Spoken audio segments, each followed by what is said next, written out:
Hello, everyone. I'm assuming I can be heard. Yes, you can. Okay, great. Well, thank you for that really nice introduction. Mariah truly is the wind beneath my wings most of the time because for those of you who do know me, I really need somebody to collaborate with that, knows more than I know about a lot of things. So I appreciate her work and her partnership.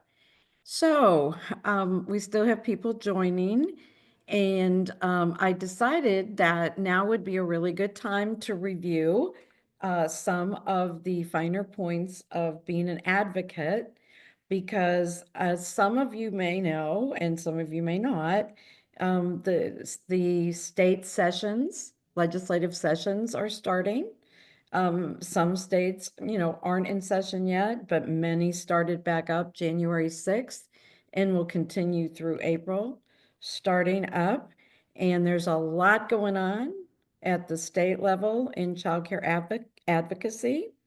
Um, and then, of course, we now have a brand new Congress and a brand new administration at the federal level. And unfortunately, we're not hearing a lot about childcare right now as they're beginning to settle in. And the best way for them not to forget about us, is to hear from us. So we titled this presentation "Speaking Up for You," and that means you speaking up for you. We speak up for you, but we need more voices. And for those that have heard me speak, know that I say that over and over and over again. And sometimes you hear me, and then sometimes you get busy and you don't hear me. And then some still haven't heard yet. So I'm still going to keep talking about it. And hopefully something I say today will register with you. So let's go to the next screen. Oh, my screen is frozen. What does that mean? We can hear Okay. you, but we can't see you, but it's okay. Hopefully, Oh, you can, I wonder what happens. I even did makeup and everything, but that's okay. All right. Well, let's start out by talking about, as owners and directors of a child care center or home, what keeps you up at night about your business? And I would love for some of you to just put into the chat real quick um, what that is. Is it hiring and retaining qualified staff? Is it maintaining your affordability for the families in your community? Is it meeting regulatory requirements? Because the good Lord knows we have many of those. Or is it increased operational cost? Is it all of the above? Or is there something else that is keeping you awake at night about your business? So let's have some chat. Insurance cost. Yeah. So that falls under increased operational cost. That was from Autumn. From Alicia, staffing, operation cost, pretty much all things posted on the screen. That doesn't surprise me a bit. Anybody else? Whitney, lack of qualified staff within budget. Definitely, right up there with everything I hear from all around. Lorraine, all of the above. Celine, funding to support quality staff and having to serve younger children due to TK. Ooh, you must be in California, Celine, taking 4-year-olds. I just had a call with someone in California, Nina Boutte, who is a head of an organization out there that we're sharing information. Anybody else want to weigh in? Liability issues, and that kind of goes along with insurance, facility issues. And I'm going to assume, Celine, when you say facilities, you're talking about keeping it repaired and in good condition. Kindergarten readiness. Now, kindergarten readiness sounds like a Florida term. Samantha, are you from Florida? Because that's what they call their subsidy program here. and subsidy meaning the Child Care Development Block Grant. Okay, another California, pay raises for staff. And one of the individuals missed my question. So as owners and directors of childcare centers or homes, what keeps you up at night? What worries you? Louisiana has kindergarten readiness too. And I'm assuming that's part of the subsidy program. All right, well, thank you for your feedback. So I think what I was trying to establish here is that no matter where you are in the United States, right now, those of you owning businesses in childcare, whether it be a family childcare home or center, or those of you directing a center, this is your concern. These are your concerns. So it's everywhere. And what it boils down to is that, the bottom line is money. It is money. Are any of you finding on your own a solution to what's keeping you up awake at night?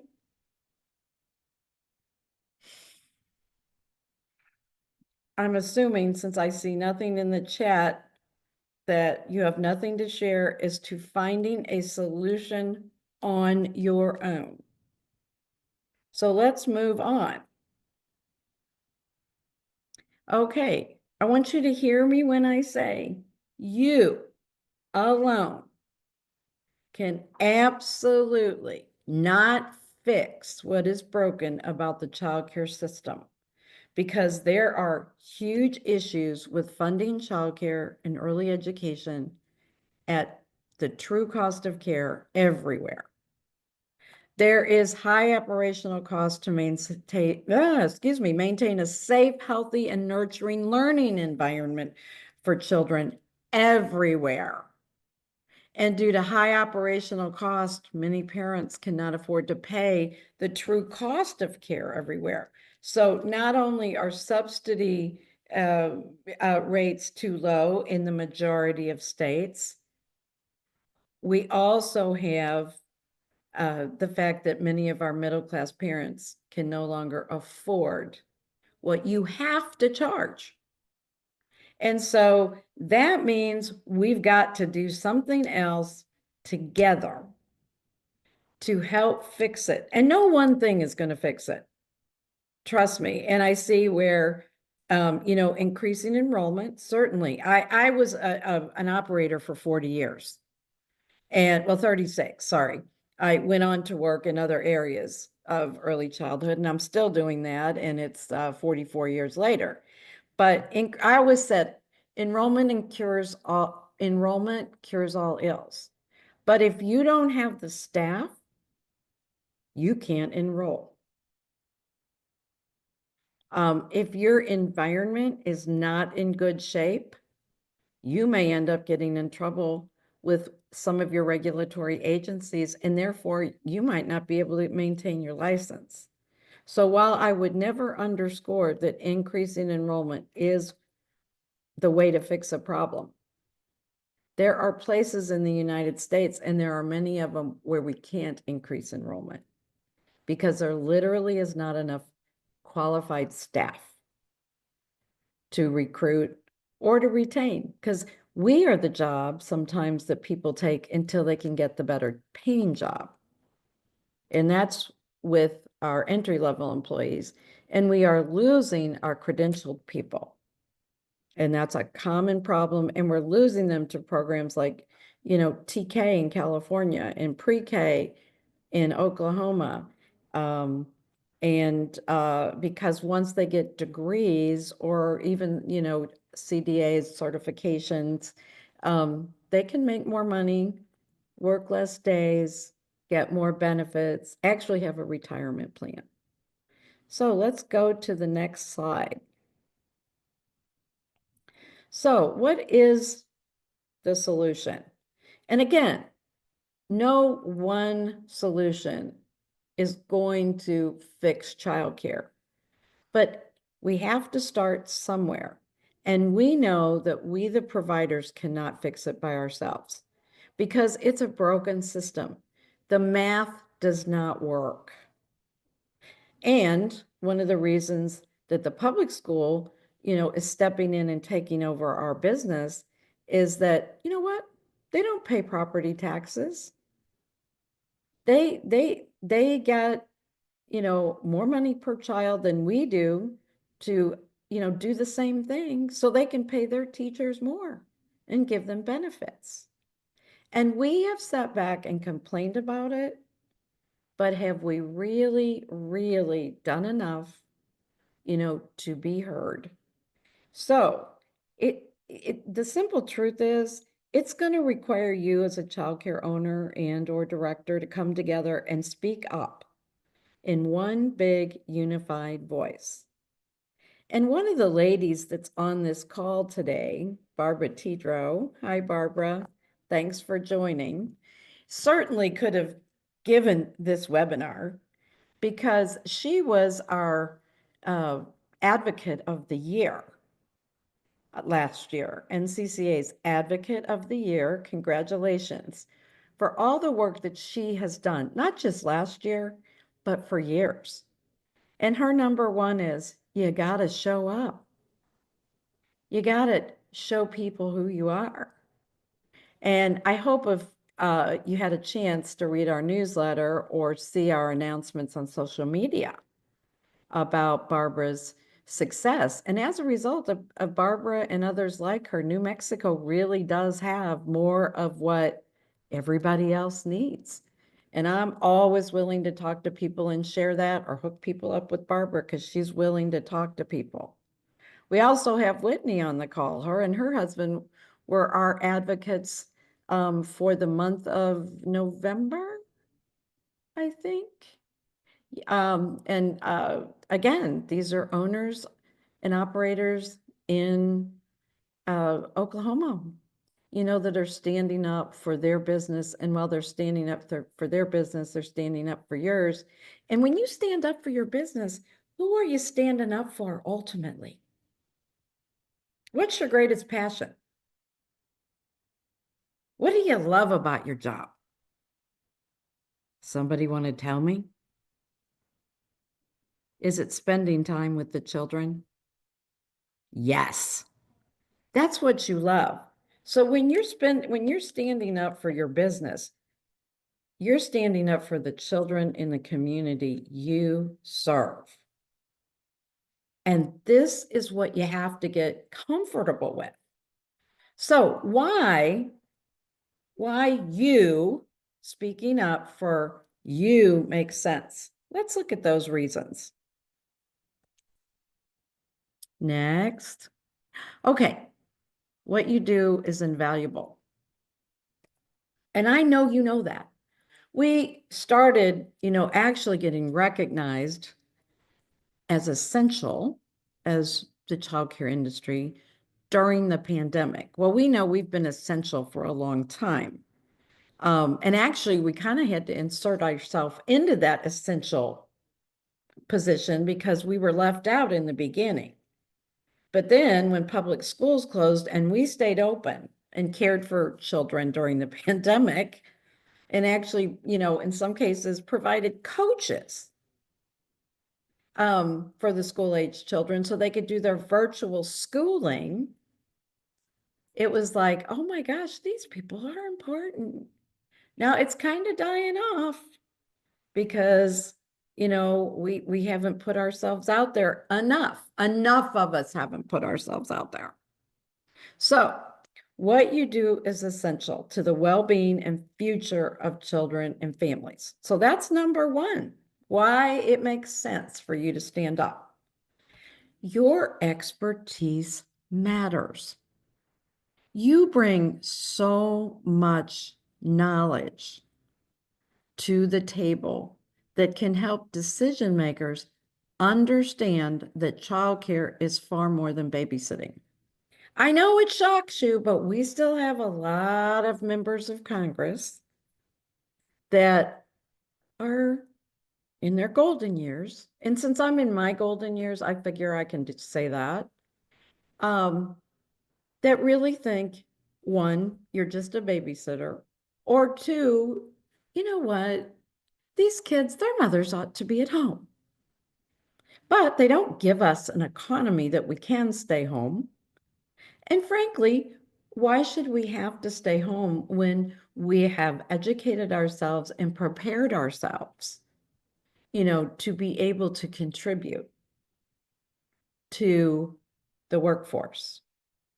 So one of the things that happens is that a lot of decisions are made at tables without us as childcare and, professionals.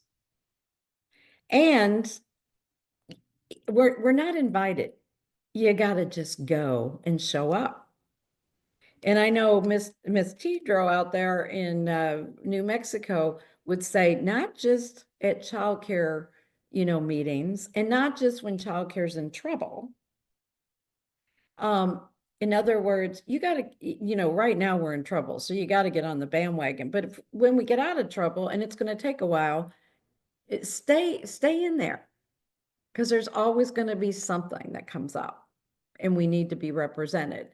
And going to your Chamber of Commerce meetings, because right now businesses are dying for employees.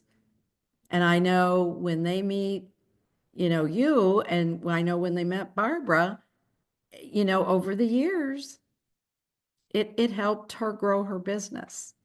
And it also is helping right now get businesses to pay for some of the childcare. In case you're not out there, know that that is happening right now. The businesses are partnering with companies like Tutris, who are, building relationships and helping large companies come up with benefit packages that actually pay for part of the childcare. And it doesn't have to be on site. All right, what's next? Miss Mariah, you represent the backbone of the business. Small businesses make up the majority of licensed childcare and early education providers. 9 out of 10 childcare centers in the United States right now are small businesses. What does that mean? It means that you have the bigger voice. But guess who has the bigger voice right now at the federal level, and in some states as well, are the larger players. And I would not rule out the larger players, but they're such a small part. They're only 10% of the entire industry. So we have to be a part of this. And ultimately, they may have a little more money, but they don't have enough money. Because childcare, whether you're doing it as a small business or as a large corporation, we are not big pharma. We cannot pay to play. We have to use our voice. And then, of course, our voices shape the future. Historically, small business providers have been very, very underrepresented in advocating for policies and funding to build a sustainable and equitable childcare center or system. So your participation is really crucial to ensure that these needs are addressed, and addressed in a way that it doesn't put you out of business. I mean, do we really, really want all of our 3-year-olds? And that's what's happening right now. It's not just 4-year-olds. It is now 3-year-olds in public schools. I'm still stunned that this is going on. I mean, I struggle sometimes with how they manage, the K through 12 group, much less our little ones. And I know you do too, but you can't just sit on your couch and talk about it, or in your office on the phone. All right, let's flip this. So I do want, before we go into some simple ways to advocate, I would like to just talk to you about, the 3 levels of government and where we have to speak up for childcare in order to receive maximum effectiveness. One of the things that I've really noted since working with and trying to build back the National Child Care Association since 2019 is that so many people are pushing aside federal advocacy.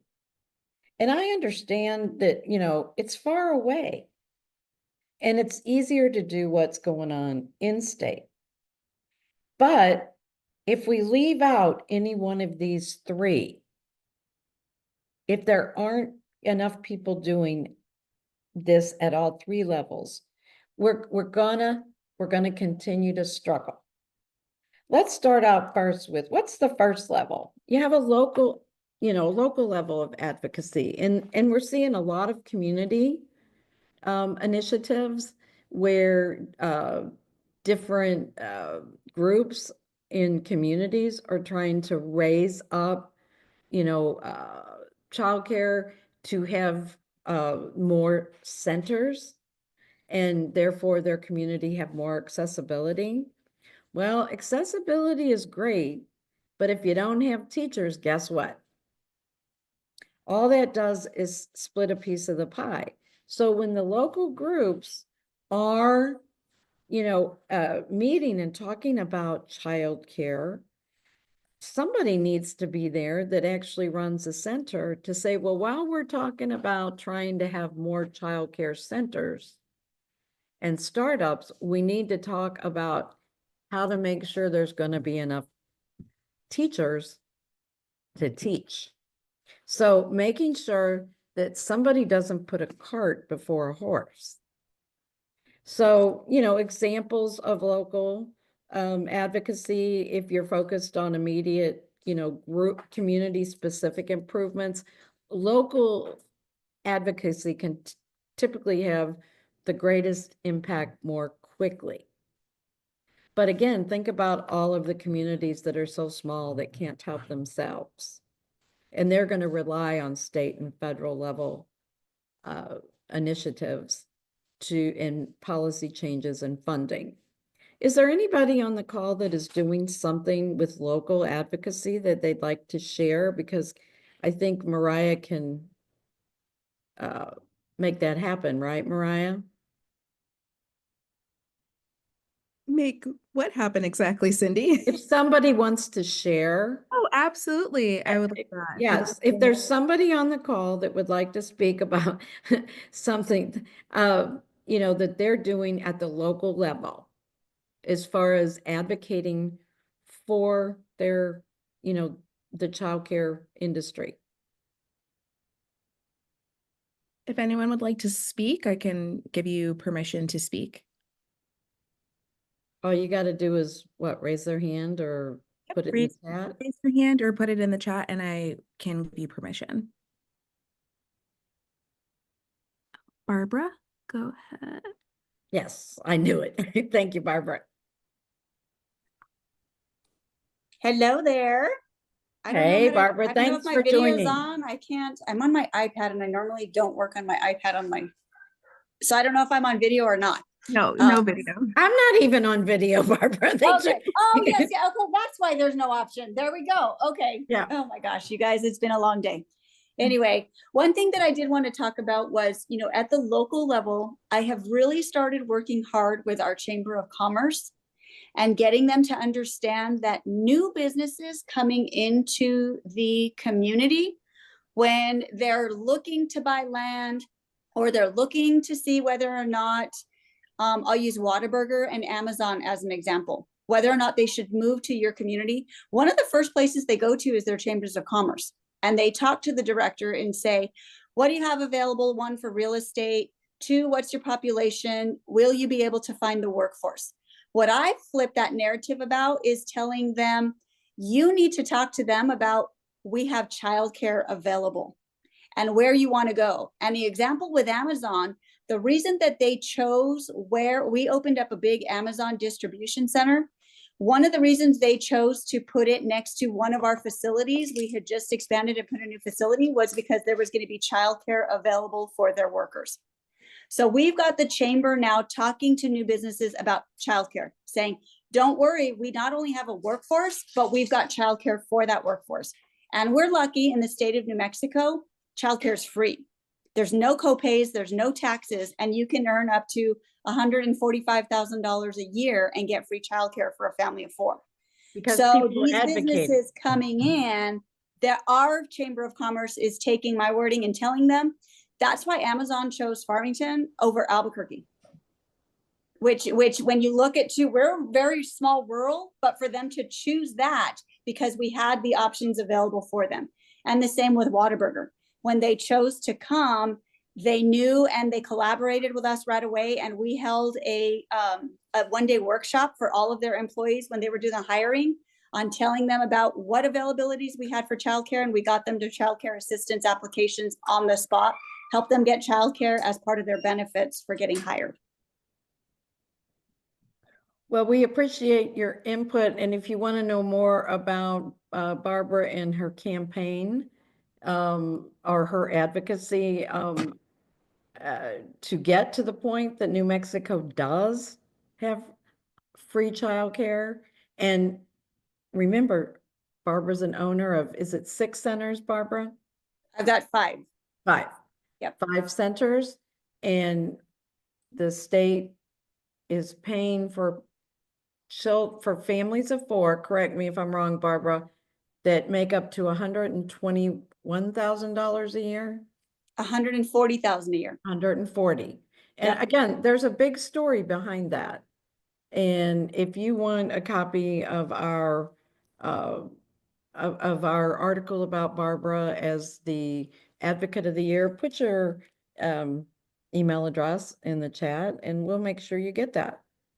I also added it in the chat. November through January newsletter links are in the chat.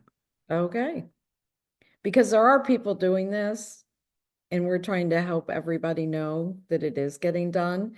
Then, of course, there's state advocacy, and that is key to influencing how funds are allocated that, do come, from the federal government, and to creating innovative solutions when there's not enough funds coming from the federal government.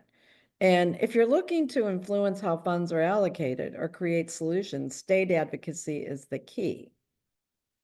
And again, there's a lot going on right now in state advocacy because we have legislative sessions going on, and most governors fortunately have on their list of ask for their House and Senates is money in the budget for childcare, because everybody recognizes that this has become an economic problem, a workforce problem.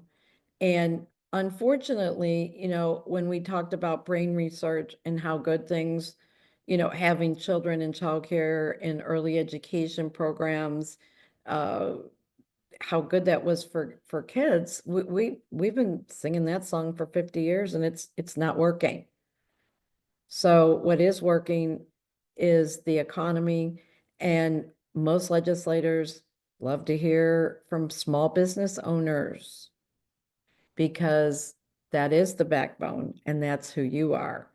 And then of course there's federal advocacy, and this is critical to targeting systematic change and also large-scale funding, because that's where most of the dollars that most states have to work with to serve at this point what are those children living in low economic circumstances. But the money that's funded through the Child Care Development Block Grant and provided to your state, and what they call it after it gets there is CCDF or CCAP, but it all funnels from the state or the federal government. It's only serving approximately 1 in 6 children that qualify. And then, of course, we had some rule changes last year at the federal level, which are great rule changes. Like for instance, requiring that those using block grant money get paid for a child's schedule versus just their attendance. Because we know in states like Florida and Oklahoma, and, I know there's a lot more where if a child isn't there, you don't get paid. The teacher's still there. The empty chair is still there. It really doesn't cost any less, maybe a meal. So, we have been underfunded at the federal level for years. And then, of course, the pandemic hit. And when we became essential between the year of 2021 and 2023, we were given $63 billion total. And that money's gone. And I'm sure you know that because your states are cutting back. And there's no plan to revive that. And we're gonna have to, ask for it. We've been asking for $16 billion in emergency funding for the past 2 years, and obviously we weren't heard. And the only thing we ended up getting recently was $500 million. And 250, of course, and thankfully is going to, urgent circumstances like the hurricanes in the Carolinas and Tennessee and Florida. But even that's a drop in the bucket. And then the other 250 will be dispersed among the states, but that's not going to put more children in the system. And it's not going to raise the amount of money that people can earn to qualify. So let's talk a little bit more about those of you that, are either thinking about advocating or have advocated but have dropped out. First of all, you gotta join in a local, state, or national advocacy group. And I would encourage you to join, something at the local or state level, and of course, NCCA. When you connect and actively engage with organizations like NCCA, your state child care association, and or your local child care coalition, you at least start to, one, hear that you're not alone, and there's comfort in that. And I know that my personal first experience with a child care association was the Oklahoma Child Care Association. And I know we have Whitney on from Oklahoma Child Care Association. I don't know if there's anyone else. But years ago, it was, and I've told this story before, and before, for those of you that have heard it, I'm sorry, you're going to have to hear it again because I want others that haven't. But I had just started my role as a district manager of 8 brand new child care centers that were built in Oklahoma City where I lived. And the oil industry went under. And that was our primary, source of income. And it was high income. Banks closed, people lost houses, people lost jobs. And I have all these child care centers just like that I'm supposed to be able to, ramp up enrollment and ultimately, make money in my first year. Well, there were so many people not working, and I kept having this lady call me. Her name was Kathy Kronmiller. And she kept saying, and she was a small business owner. She owned 3 or 4 child care centers at the time.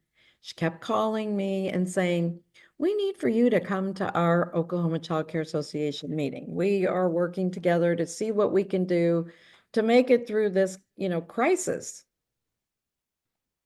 And finally, I think after the 4th call, I was starting to, really be nervous about keeping my job because nobody in Kansas City was there to, really understand what was happening in Oklahoma. I could tell them, but, that didn't make it real because everything was rosy there. And in the rest of the country, only Oklahoma and Texas were struggling. So I went, and I soon learned that the people in that room that owned these small businesses knew a lot that I didn't know, that my company wasn't teaching me, because Childcare is community-based. We all have the same pain. I was struggling with the same thing they were, and there was room enough for all of us. And we needed to figure it out. And that's how I started. That's how I learned about the food program. It literally saved me during the years of struggling through the oil industry crisis. But you know what? We never stopped, because who doesn't like free food? And I didn't have somebody in the home office telling me I could only serve 2 chicken nuggets, because if I served 3, I was spending more than I could spend. So you got to talk to people. They are usually the first to know anything. While we're waiting for, the licensing worker to tell us, these folks know, and you'll know sooner too. So you got to get out there. And again, I want to throw in the Chamber of Commerce, as Barbara pointed out. All right, let's go to the next ones. You got to get comfortable with communicating to the office of your state and federal legislators. And again, if you're part of a local or state association, they're going to have a lot of information that they can provide you with. Or again, it was Kathy Cromiller that got me in front of the first legislator I ever spoke to. She sent 2 of us in to speak to Senator Ben Brown, who hated childcare, thought we were just a bunch of money-sucking individuals keeping mothers, away from the home. So again, it kind of goes back to working with a group of people that can help you. And Kathy, helped prepare me, but she thought I was a good spokesman. And so I took the information and went in, and I sat before this man who, looked like he hated the fact that I was there. And the person that went with me was there. But he listened, and he told us until we got quality, until we could prove to him that we were quality, we weren't getting any more money from the legislature. Now, that was years and years ago, but we still have people like that. And so we started asking legislators to come visit our schools and seeing what we did. And we began working on a STARS program where you could show that you were higher quality if you were participating in the state quality rating improvement scale, QRIS, and or getting the highest star by being accredited. So I just can't tell you enough that your legislators want to hear from you more than they want to hear from me. They want to know about your staffing shortages. They want to know that parents can't afford what you charge, but you can't charge any less. Better than that, they like for you to show them. So many people do not want to show, what it actually costs to keep a child. But unless we can prove that, a lot of times our legislators, again, think we're blood-sucking individuals. And I know, again, Barbara, you talk a lot about cost of care. And especially with our Republican legislators, making sure they know that this small business is different than a lot of other small businesses, because our labor costs are way more than the average small business. And the NCCA, this is really where we come in. And some of you are not members that are on the call, and we are certainly glad to have you. But if you are a member, I hope you read our newsletter, because periodically you'll see that we post what we call action alerts. And at the click of a button, you will see the opportunity to put in your zip code, and up comes your senators and your representative.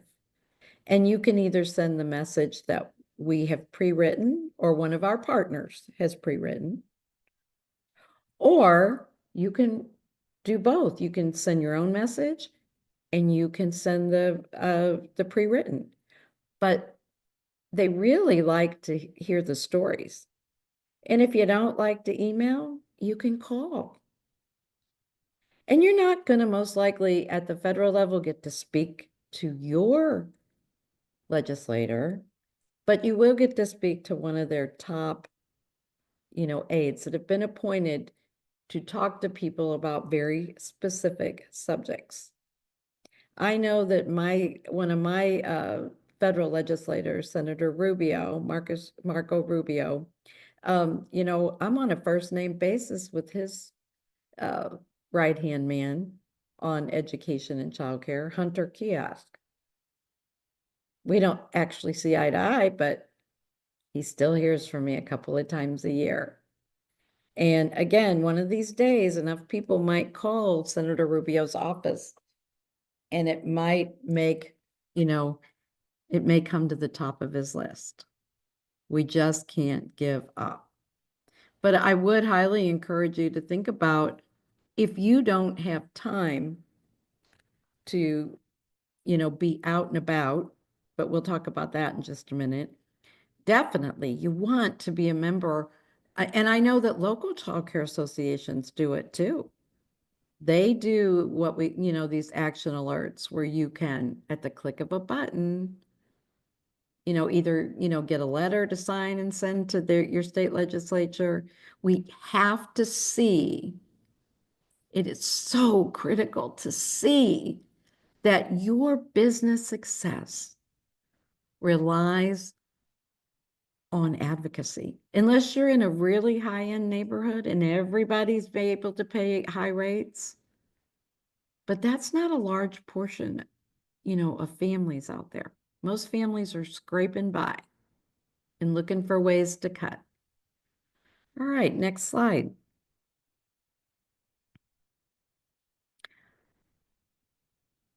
There are other ways for you to speak up for you and those who you rely on as leaders in the industry, because again, we're trying to develop a grassroots advocacy for childcare, and that's going to be numbers, not money. Numbers of calls and contacts to our legislators. And again, I already said this, you got to invite those local and state leaders in to see what you do.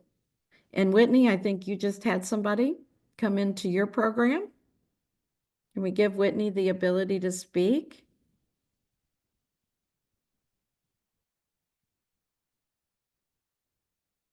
Whitney? Oh, I am homesick with the flu. I'm so sorry.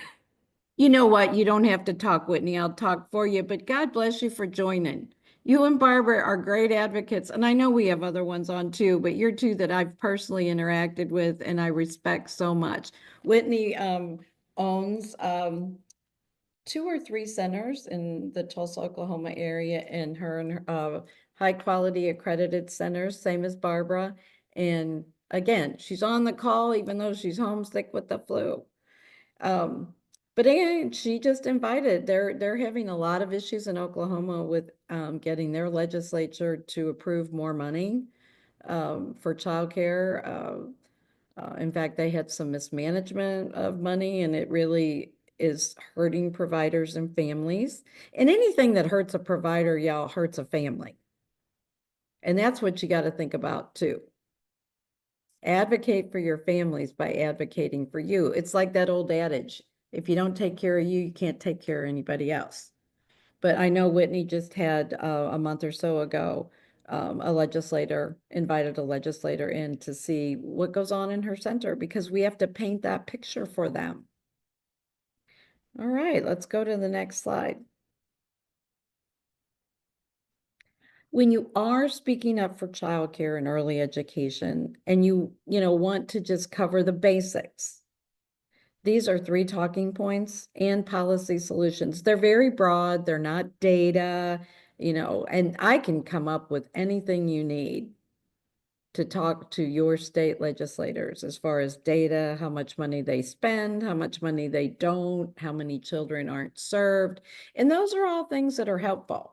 But if you're just talking broadly, These are 3 talking points that can be used at a local, a state, or a federal level.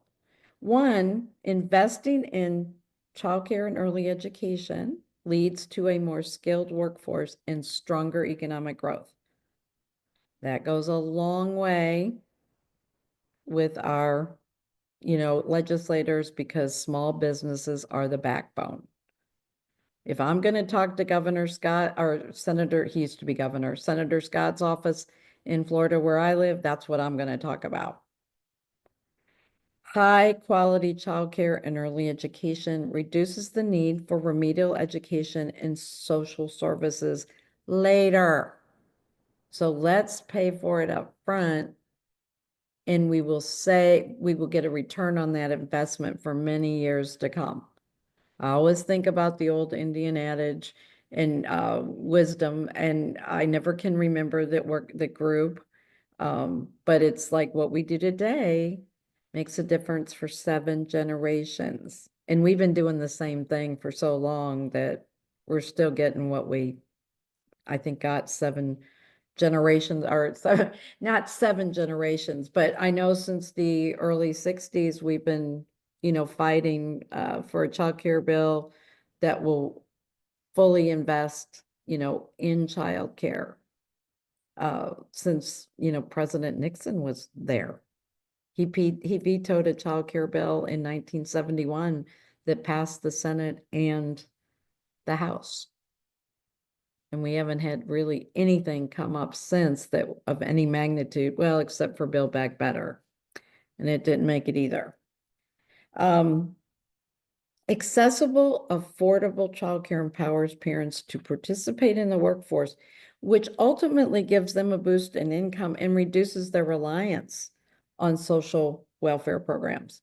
We could get some people off of food stamps and off of Medicaid if we were able to give them more in childcare.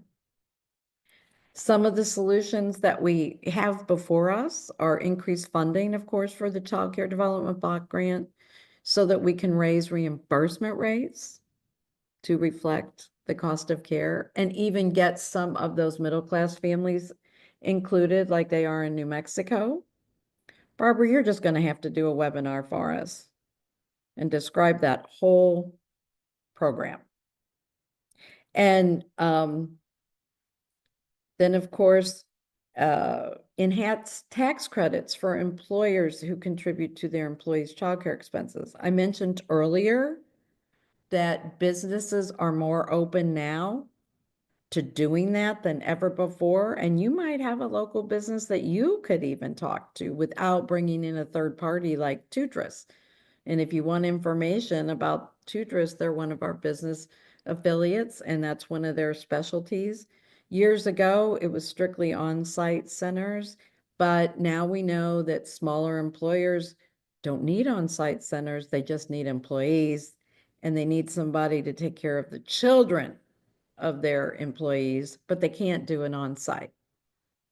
So again, let's give those people tax credits and provide tax credits to small businesses that offer childcare. So you guys need some tax credits because you're offering childcare. And again, let us get on a more even playing field with, other education institutions where they don't pay, property tax. And I know, again, Barbara's kind of figured that out too. So again, Barbara, we need for you to pick a date. And then we should also really promote increasing and making refundable the child and development care tax credit. Now, this is a big one at the federal level, and we have a lot of bipartisan support from it. And you're going to see a lot of information come from us in our newsletters where you're going to get to weigh in on this, especially during the first 100 days of the new administration, because that's the one bill that we think we can push through and actually get some progress while there's so many other things that are going to be going on. So again, if you're an owner operator, you can join for $100 a year. And you will be in the know and you will get to, from your chair, click a button and help us help you. All right, let's go. We're almost getting to the end. And this month we celebrate Dr. Martin Luther King Jr.'s birthday. And I was just kind of thumbing through and looking for some things that, spoke to me and inspired me to, continue this journey in my 7th decade. And this just jumped. I mean, it came up and I thought, oh my gosh, this is so true. Our lives begin to end the day we become silent about things that matter. And unfortunately, the childcare community, the licensed childcare community, is too silent. And we know we matter. But let's ask ourselves why we don't do it. Next slide. Okay. I told you earlier, you're part of the 90% of the entire childcare community in the United States. Yet most childcare professionals remain silent. Now, again, you complain to each other and you worry, about your business, but we don't really talk about it enough to the right people. So sometimes in order to, change a habit or get in the game, you have to say, why don't I do it? Because once you know the root cause, then you can think about, what you can do differently. And that's one thing sometimes our government doesn't do. They don't look at the root cause of something. They just, come up with the policy and, then we all, like right now, one of the solutions I hear all the time from different government and, agencies and organizations that are more on the academic side is, oh, we need to train people to work in this industry. Look, we've been training people for 30 years. When I was a district manager in Oklahoma, I took 200 people through the CCP credential. And then we continued and got many people involved in a program that paid for the majority of their college education in early childhood, because the state had money for that at that time. Well, guess what happened once they got their bachelor's degrees? They went and taught public school pre-K. I didn't blame them. But the issue for us is if we could only pay enough and have some benefits and do things in parity with the public school, we wouldn't have to send our teachers and or our kids there. But we got to ask for it. So what's your why? Why don't you? Is it lack of time and resources? Is it fear of repercussions from regulatory agencies? Because, well, I got my opinion on that. Focus on survival. In other words, we wait to react versus be proactive. And we wait to get a group together when we're aggravated about something they're doing to us instead of for us. Perceived advocacy knowledge gap. You don't really think you're good enough. Or is it avoiding engagement with your competitors? Because God knows you don't want them to know what you're doing. Trust me, they're all doing the same thing, and they're well, not all. Some are not as high quality. Some use different curriculums. But honestly, nobody goes into this business to do bad things for kids. They're trying. And in most cases, it's resources, especially in our lower middle class and lower income areas.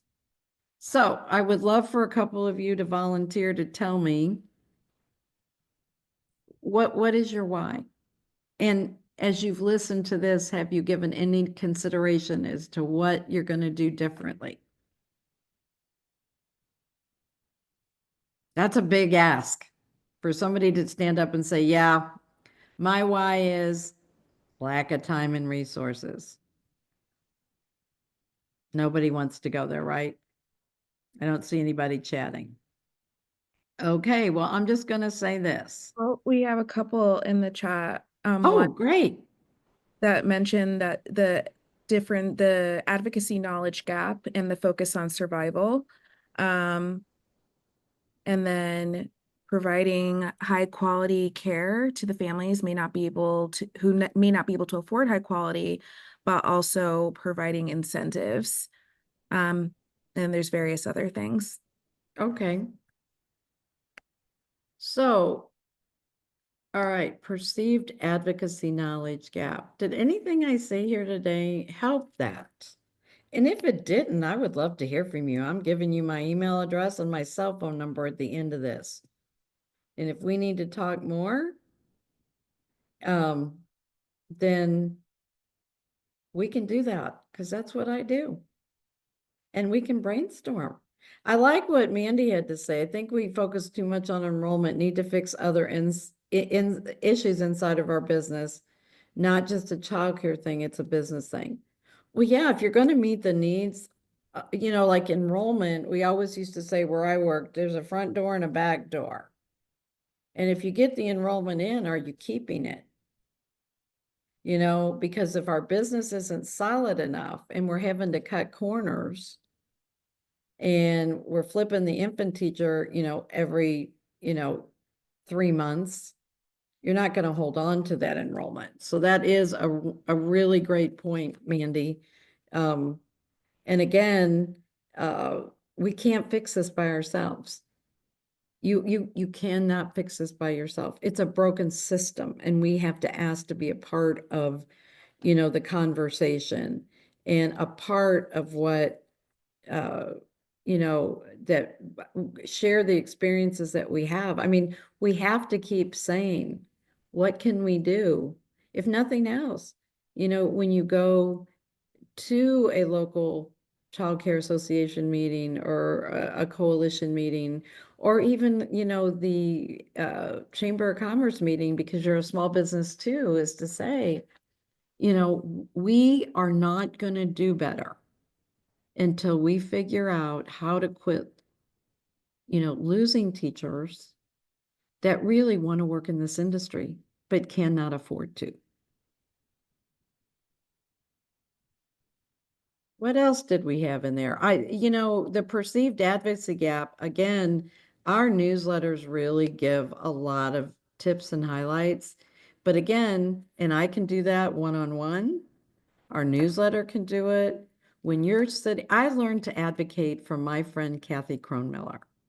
I don't know who taught her, but she taught me.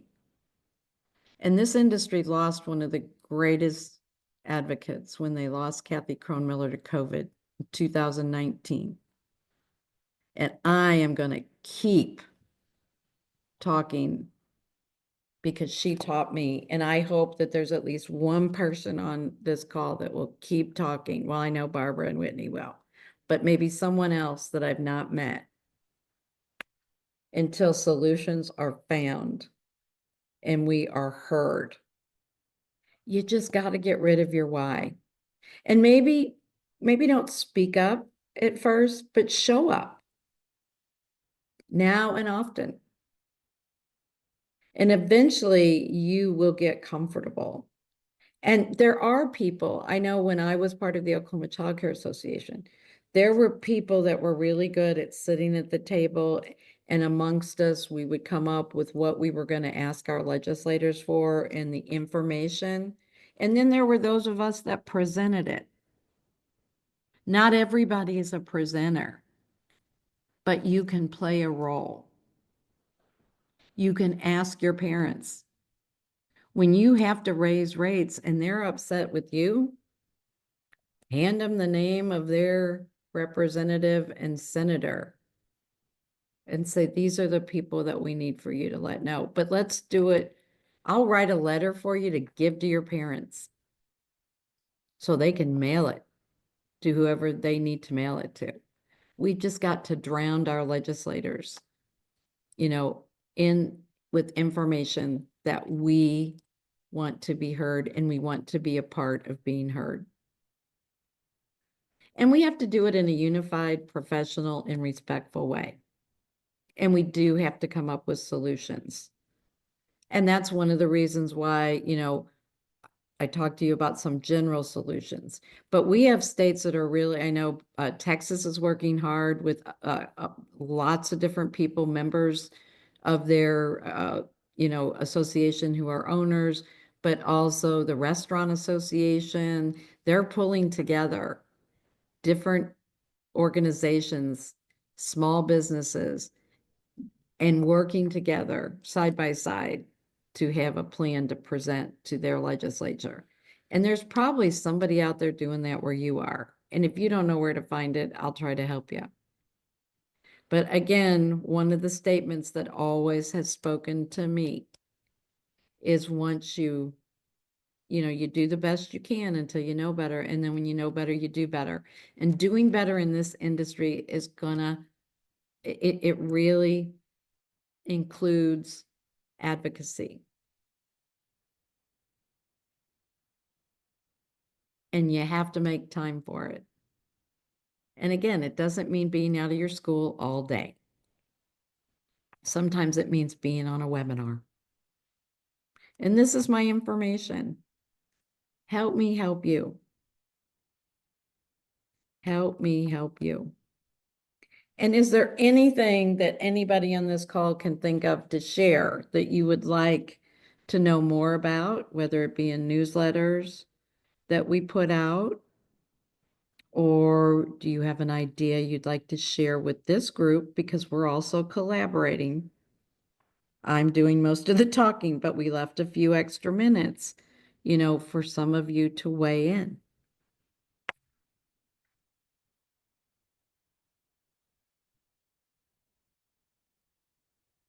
All you got to do is put in the chat you want to talk.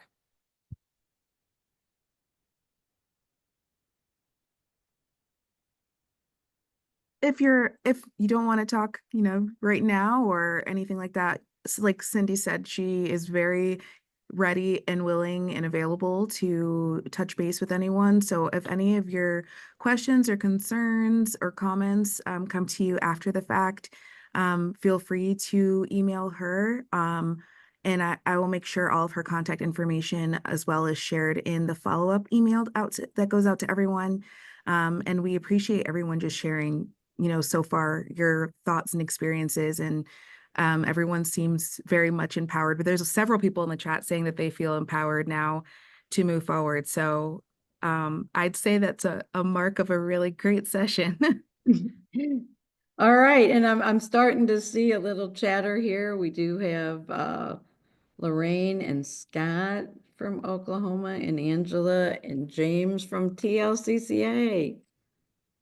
Yeah, and TLCCA and OCCA are both members of NCCA, which means you're a member of NCCA, and you don't have to pay additional money. But our fees are very, very economical. $30 if you're an individual, like a director or a teacher, a year to take advantage of our information and our benefits, and $100 a year for a center, which means all your teachers are NCCA members as well at no extra cost. So I can also help you with that. But thank you for joining today. Thank you most of all for what you do every day, because again, you are so essential. And I see where Whitney says, Kathy taught me too. Yes, she taught us all, didn't she, Whitney?